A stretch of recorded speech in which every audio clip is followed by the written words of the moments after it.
కేరళలోని వైనాడ్ జిల్లాలో తీవ్ర విషాదం చోటు చేసుకుంది. మెప్పాడి సమీపంలోని వివిధ ప్రాంతాలలో భారీ కొండ చర్యలు విరిగిపడ్డాయి. ఈ ఘటనలో ఇప్పటివరకు కనీసం 50 మంది మృతి చెందారు. వందలాది మంది మట్టి దిబ్బల కింద చిక్కుకున్నారు.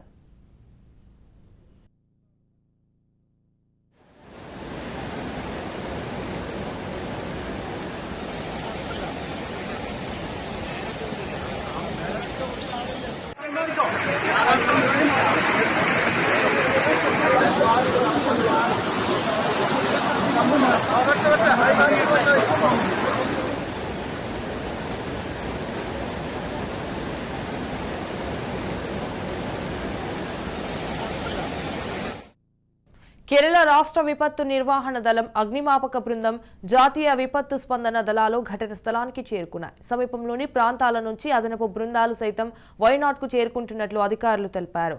కొండ చర్యలు కింద చాలా మంది ప్రజలు చిక్కుకుపోయి ఉంటారని స్థానికులు భయాందోళన వ్యక్తం చేశారు. భారీ వర్షాలు కురుస్తుండటంతో సహాయక చర్యలకు అంతరాయం కలుగుతోంది. ఇప్పటి వరకు 70 మందిని కాపాడి ఆసుపత్రికి తరలించినట్లు తెలిపారు.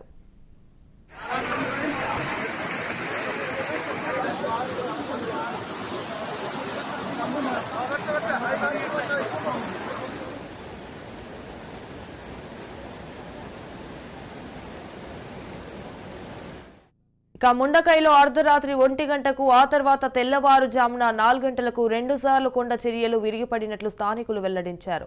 400కు పైగా కుటుంబాలపై ఈ ప్రభావం ఉన్నట్లు తెలిపారు. చాలా మంది ఆచూకీ తెలియరావడం లేదని కుటుంబ సభ్యులు ఆందోళన వ్యక్తం చేశారు.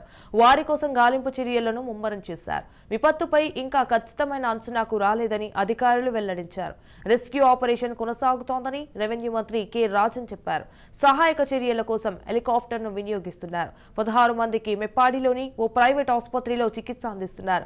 వంతెన కూలిపోవడంతో అత్తమల, చురలన్మలకు రాకపోకలు నిలిచిపోయాయి. ఆయా గ్రామాల ప్రజలకు సురక్షిత ప్రాంతాలకు తరలించే ప్రక్రియ కొనసాగుతోంది.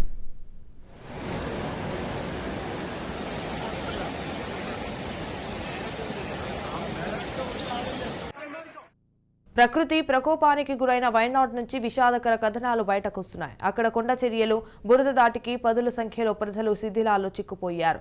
ఆ పరిస్థితుల్లో వారు తమ ఆత్మీయులకు ఫోన్లు చేసి ప్రాణాలు కాపాడాలని విలిపించిన ఘటనలు వెలుగులోకి వస్తున్నాయి.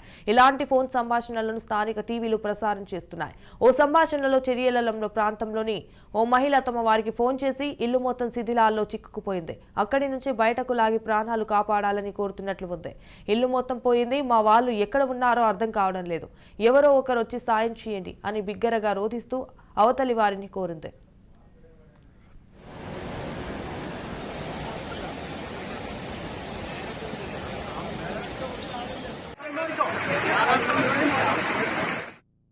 కొండ చర్యలు కూలిపడే సమయంలో ఆ ప్రాంతం మొత్తం కంపిస్తుండటంతో తాము ఎక్కడికి వెళ్లాలో అర్థం కాలేని చుర్మలకు చెందిన మరో వ్యక్తి వెల్లడించారు. ఇక ముండకైలో భారీగా ప్రజలు బురదలో కూరుకుపోయి విల్లవిల్లాడుతున్నారని పేర్కొంటూ తమకు ఫోన్ కాల్ వచ్చిందని ఓ వ్యక్తి వెల్లడించారు. ఈ విషాద ఘటనలో గాయపడిన వృద్ధుడు తన భార్య ఆచూకీ గల్లంతైందని ఆందోళన వ్యక్తం చేశాడు.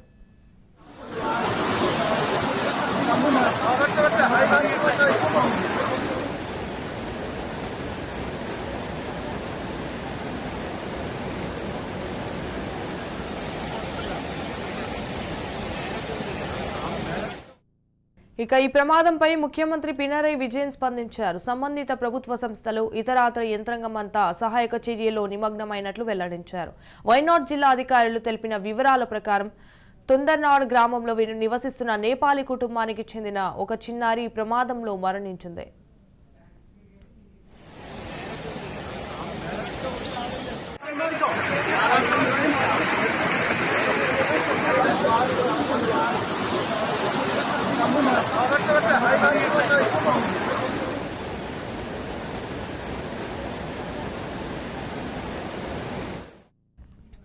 ఇక మెప్పాడి ముండకైలో ప్రాంతంలో ఇప్పటి వరకు 5గురు మృతదేహాలు లభ్యమయ్యాయి. ఇక్కడ వందలాది వాహనాలు కొట్టుకుపోయాయి.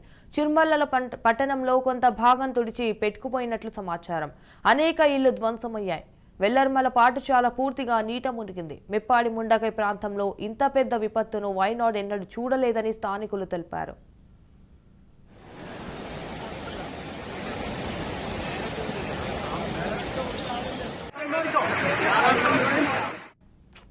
ఇక వైనాడ్ ఘటనపై ప్రధాని మోదీ ఆరా తీశారు. సహాయ చర్యలు ముమ్మరం చేయాలని అధికారులకు సూచించారు. మృతుల కుటుంబాలకు 2 లక్షలు, గాయపడిన వారికి 50,000 ఎక్స్ గ్రేషియా ప్రకటించారు.